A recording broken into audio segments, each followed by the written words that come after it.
Hello, I'm Martin Dougiamas from Moodle. I'm the founder and CEO of Moodle, which means I started it by myself about 20 years ago. And I'm still working very hard on it, and we have a lot of exciting things happening in the project. I had an email from a Moodle user who's been part of the community for many years, so Anna Grabowska, and she asked me, could I make this video and talk for a couple of minutes about sustainability, and particularly how that relates to Moodle. So let me tell you what I think about that.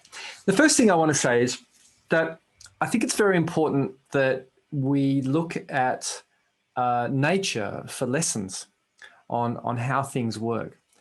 And I want you to imagine that you're hopefully out somewhere near a forest or some wilderness, and you're walking around and you'll see all around you plants and animals that are existing in an ecosystem, and they are relying on each other, and they are surviving. They're all surviving. They all have their own lives, and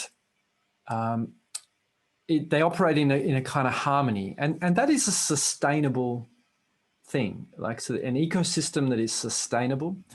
And of course, there are many problems in the world where humans are upsetting that sustainability, and we're causing issues with nature, and that's another story. But I'm talking about the ideal, when things become stable. And nature is beautiful. You know, I'm sure you all know some beautiful spots where you love to be outside, and part of that beautiful ecosystem.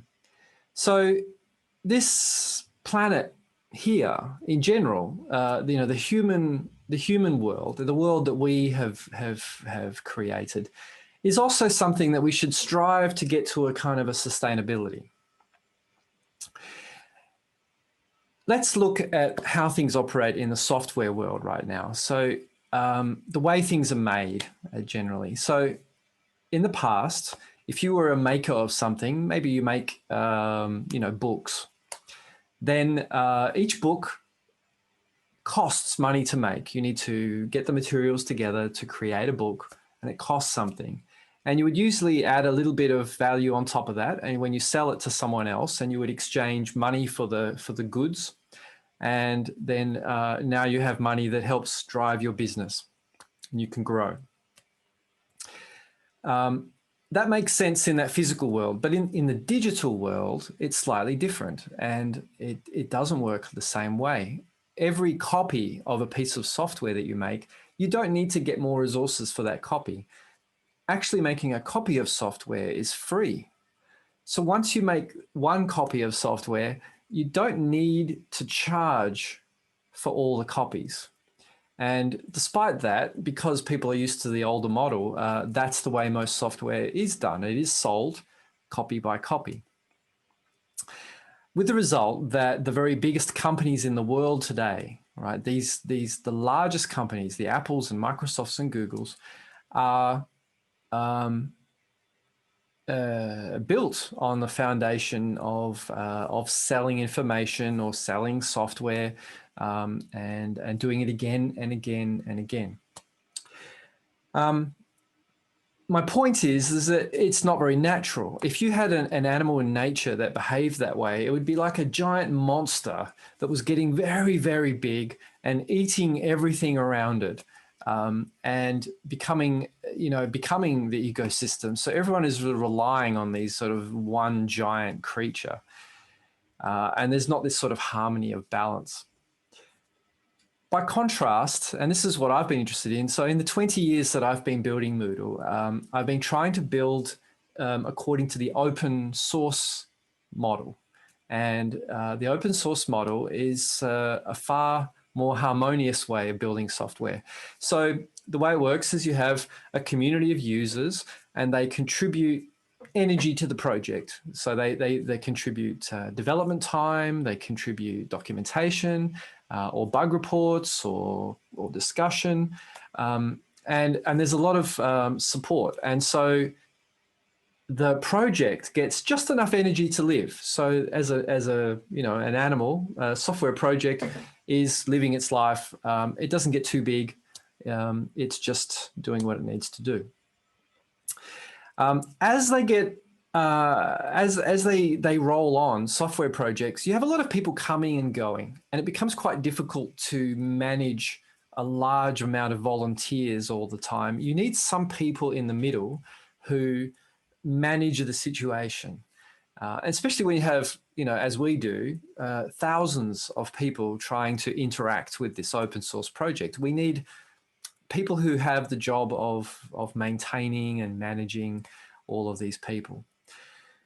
And that's what my company is. The Moodle company is the manager of the open source project, and we need to do that for it to be effective at this scale, at this sort of size. So my company is not that big. We're 80 people, but I have to pay 80 people. I don't want 80 people working for free. People should be paid for their time. That's very, very critical. So to sustain the Moodle project, we need to pay this company in the middle. We need to pay 80 people good salaries so they don't want to leave, and that they feel comfortable working on this project, and they can feed their own families and have a roof over their heads. So it becomes, how do you feed those people at the core of a project?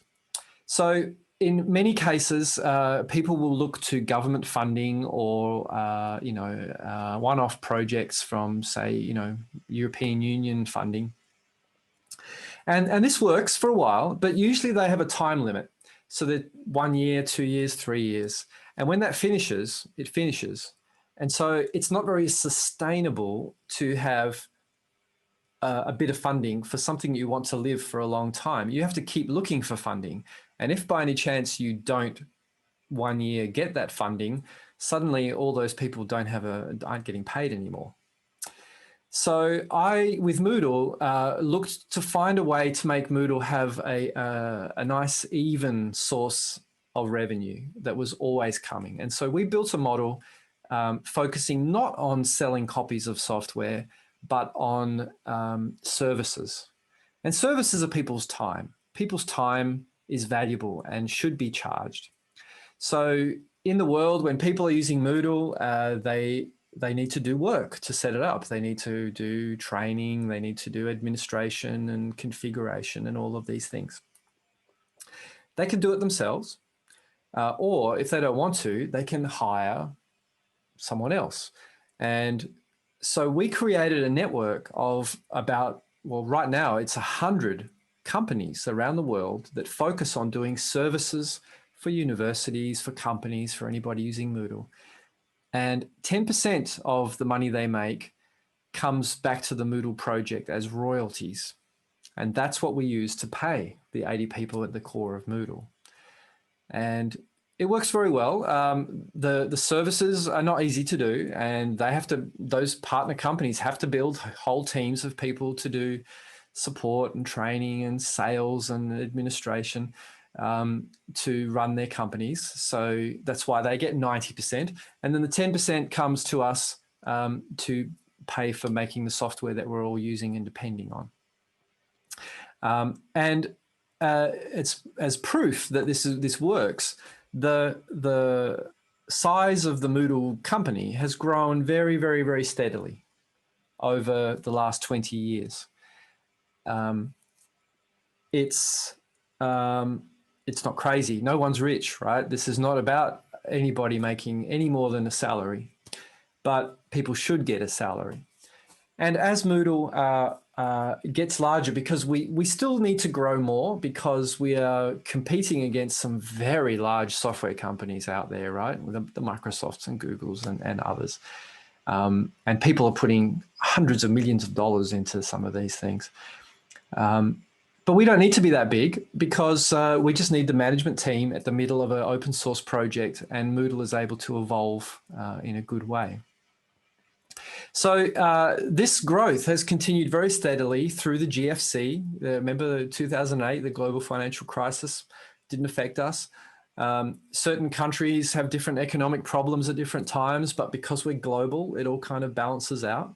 And so we have quite a sustainable model for driving our open source project. We continue to improve and tweak this model, and we are always making changes to that, but that's the basics of it. And so now actually what I do is I promote the fact that open education technology can be funded this way with a sustainable model of development. And we now have a new association coming called Open EdTech, which will be based in Europe. And it will be an association of companies that build education technology in an open source way, and they support themselves through a proper sustainable business model. And that works really well. So that's the story of Moodle and how we work.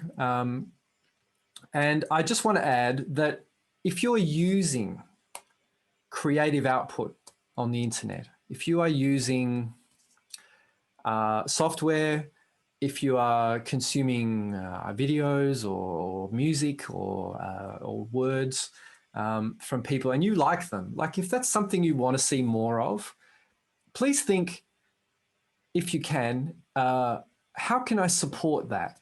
How can I push some energy towards the things that I like? And it doesn't have to be money. It can be, you know, you help out in some way, or you support them and, you know, you help spread the word. Any way you can support the things you like will help. You're pushing some energy towards those things. And if you can, and that will help those things grow and help us have an ecosystem of good things, of free things, of open things, of beautiful things, and less of the type of organism that is seeking to make profit out of things, seeking to enslave people, and do those kinds of things. So that's all I would say. Anyway, thank you. If you're using Moodle, thank you. And thank you for your support as well if you're supporting Moodle in some way. I hope you have a great conference. Happy New Year from me down in Australia. Bye.